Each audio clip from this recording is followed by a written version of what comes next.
হজের আরেকটি অন্যতম ফরজ হচ্ছে আরাফাতের ময়দানে অবস্থান করা। আরাফাতের মাঠ একটি ঐতিহাসিক মাঠ।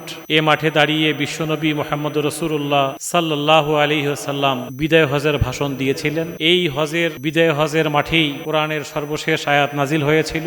এই আরাফাতের মাঠটি ঐতিহাসিকভাবে পৃথিবীর কাছে খুবই গুরুত্বপূর্ণ। এই জন্য আরাফাতের ময়দানে অবস্থান না করলে হজ কবুল হবে না, হজ পালন হবে না। আরাফাতের মাঠে দাঁড়িয়ে বিশ্বনবী মুহাম্মদ রাসূলুল্লাহ সাল্লাল্লাহু আলাইহি ওয়াসাল্লাম বিদায় হজের ভাষণ দিয়েছিলেন। এই ময়দানে দাঁড়িয়ে তিনি দুহাত আল্লাহর দরবারে উঁচু করে আল্লাহর কাছে দোয়া করেছিলেন, রব্বানা আসরিফ আন্না আযাবা জাহান্নাম ইন্না আযাবাহা কানা গরামা ইন্নাহা সাআত মুস্তাকাররান ওয়া মুকামা। জাহান্নামের আগুন যে খুব ভয়াবহ, এই আগুন থেকে যিনি মুক্ত হবেন তিনিই তো সফল। এজন্য আল্লাহ তাআলা সূরা ফুরকানের শেষ রুকুতে এই দোয়াটি পৃথিবীর মানুষকে শিখিয়েছেন। তোমরা বলো, রব্বানা আসরিফ আন্না আযাবা জাহান্নাম, হে আসমান জমিনের মালিক রব্বুল আলামিন, তুমি আমাদেরকে জাহান্নামের আগুন থেকে বাঁচাও, এই আগুন থেকে রক্ষা করো। কারণ এই জাহান্নামের আগুন তো সর্বনাশা, এটা খুব ভয়াবহ। এই জাহান্নামের আগুন থেকে বাঁচার জন্য আল্লাহর নবী মুহাম্মদ রাসূলুল্লাহ সাল্লাল্লাহু আলাইহি সাল্লাম আরাফাতের মাঠে দাঁড়িয়ে দুহাত উঁচু করে আকাশের দিকে তাকিয়ে তিনি এই দোয়া করেছিলেন। সাহাবায়ে কেরাম বলেন যে রাসূলের বগল আমরা দেখেছি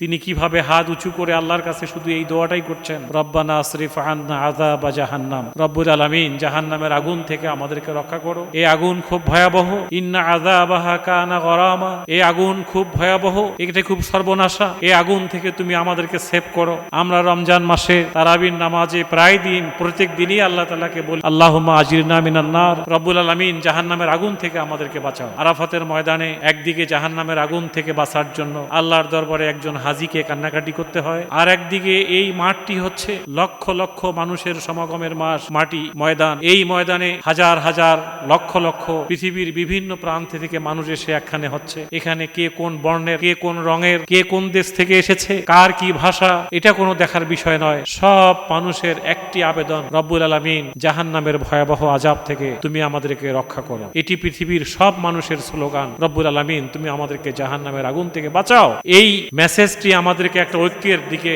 আহ্বান করে যে তোমরা এক আল্লাহর গোলাম, তোমরা এক আল্লাহর কাছে জাহান্নামের আগুন থেকে বাঁচতে চাচ্ছ। তোমরা যদি জাহান্নামে যাও, ওই এক আল্লাহর জাহান্নামেই যাবে। ওই জাহান্নাম থেকে মুক্ত হয়ে এক আল্লাহর জান্নাতমুখী তোমাদেরকে হওয়া লাগবে। তোমরা সবাই সেই এক আল্লাহরই গোলাম। এই ঐক্যের মেসেজটি আমরা আরাফাতের ময়দান থেকে পাই। অতএব আরাফাতের ময়দানে যে আমরা কেউ কারো বিরুদ্ধে হিংসামি নেই, কোনো বিদ্বেষ নাই, কেউ কারো বিরুদ্ধে কোনো অভিযোগ নেই, সব মানুষ একাকার হয়ে আল্লাহর গোলাম হিসাবে নিজেকে পরিচয় তুলে ধরেন। আমরা যদি হজের পরে পৃথিবীতে যে যেখানেই থাকি, যদি আমাদের একে অপরের প্রতি হিংসা বিদ্বেষ মুক্ত হয়ে আমরা যদি একাকার হয়ে এক আল্লাহর গোলাম হয়ে বেঁচে থাকার চেষ্টা করতে পারি, আমরা যদি ভ্রাতৃত্বের বন্ধনকে অটুট রাখতে পারি, আমাদের মধ্যে সহমর্মিতা ভালোবাসা এটা যদি অটুট থাকে, তাহলে পৃথিবী সুন্দর হতে পারে, আমাদের দেশ সুন্দর হতে পারে, আমাদের সমাজ সুন্দর হতে পারে, আমাদের এলাকাগুলো সুন্দর হতে পারে। আমাদের কেউ কারো বিরুদ্ধে কোনো বিদ্বেষ নেই। আমরা এক আল্লাহর গোলাম হয়ে এক আরাফাতের মাঠে দাঁড়িয়ে আল্লাহর কাছে কান্নাকাটি করেছি। আমরা সেই আল্লাহর গোলাম। আসুন আমরা ঐক্যের সাথে